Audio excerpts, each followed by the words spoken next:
प्रितीच्या भाव भयणीनो तुमकां सगल्यांक देव बरो दीस दिवं म्हणटा. आयज सोमार आनी आयचें शुभ वर्तमान जावन आसा लुकाची 6वी चीट 6 ते 11 पर्यंत. आनी आयज आमी कितें वाचता?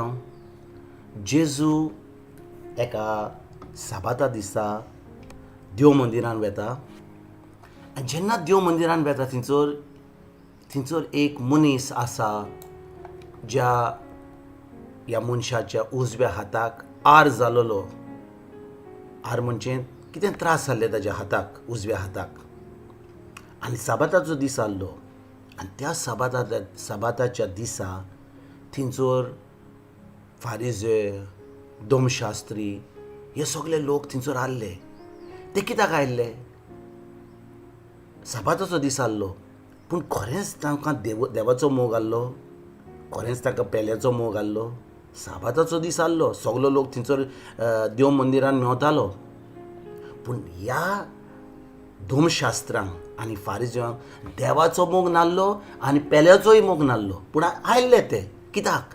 ते पळोवंक आयिल्ले जेजू कितें कोत्तलो तो. त्या दिसा पेखणी कोत्तलो, कितें बरें कोत्तलो. आनी समजा त्या साबाताच्या दिसा जेजून कितें बरें केलें, कितें पेखणी केल्ली, ते जेजूचेर आड वचपाक तयार आसलेले. आनी कितें घडटा? जेजू विचारता सगल्यांक, साबाताच्या दिसा आमच्यान बरें करूंक जाय वायट करूंक जाय? कोणाक पेखणी दिवंक जाय, कोणाक पेखणी दिवंक नाका? कोणाचें बरें पयल्लें आमकां जाय वा दुसऱ्यांचें बरें पळोवपाक नाका आमकां?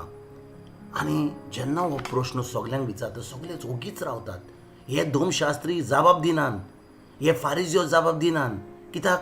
तांकां कितें करूंक जाय, कितें बरें करूंक जाय तांकां करूंक जायना. ते फकत आयल्यात दुसऱ्यांक त्रासांक घालपाक आनी जेजूक त्रासांक घालपाक आयले त्या दिसा. आनी कितें घडटा?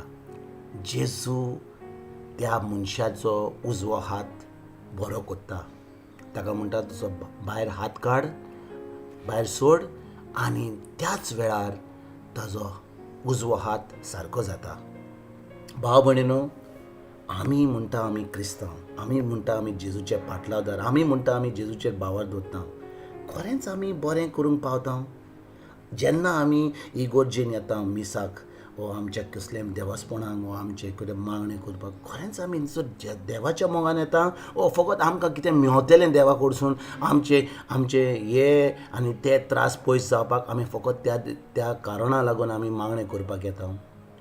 आनी जेन्ना आमी इगोर्ज मात खंय एका भाशेन मेळोंक वेता, तेन्ना आमी फकत कितें थंयसर चलता, कोण शर्मा दिता, कोण कितें करता, कोण कितें नाचला, कोणाचे केंस लांब जाल्यात, हें सगळें पळोवपाक आमी खरेंच इगोर्जेन येता. खरेंच आमी देवाच्या मोगान आसा म्हूण आर्गां दिवपाक जेजूच्या पांयां लागीं येता.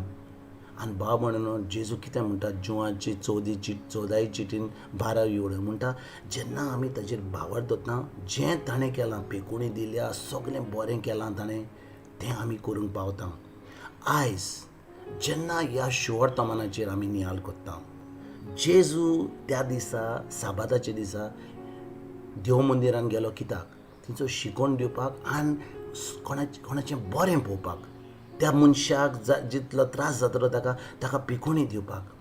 जेन्ना आमी इग्रोज मात आसा, इग्रोज मात म्हणजे एक घर न्हय, एक जागो न्हय, इग्रोज मात जावन आसा आमी लोक, आमी सगळीं भाव भयणां जी जेजूचेर बावर दवरता.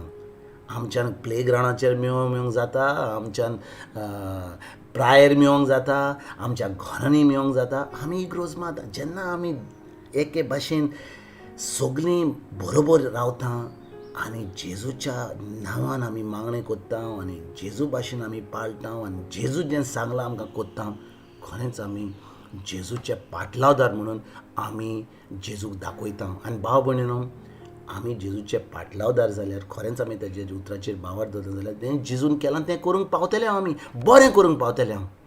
म्हणटच आमच्यान ही सोयी करूंक जाय आमच्या भितर, आमच्या जिवितांत, की आमी जेन्ना सगळीं मेवता तेन्ना दुसऱ्यांचें बरें पळोवपाक. जेजू कितें म्हणटा? तुमी म्हणटात म्हजो मोग कोत्तात, पूण ज्या पेल्याक तुमी दिसतात ताजो मोग कोत्तात? फटके न्ही तुमी.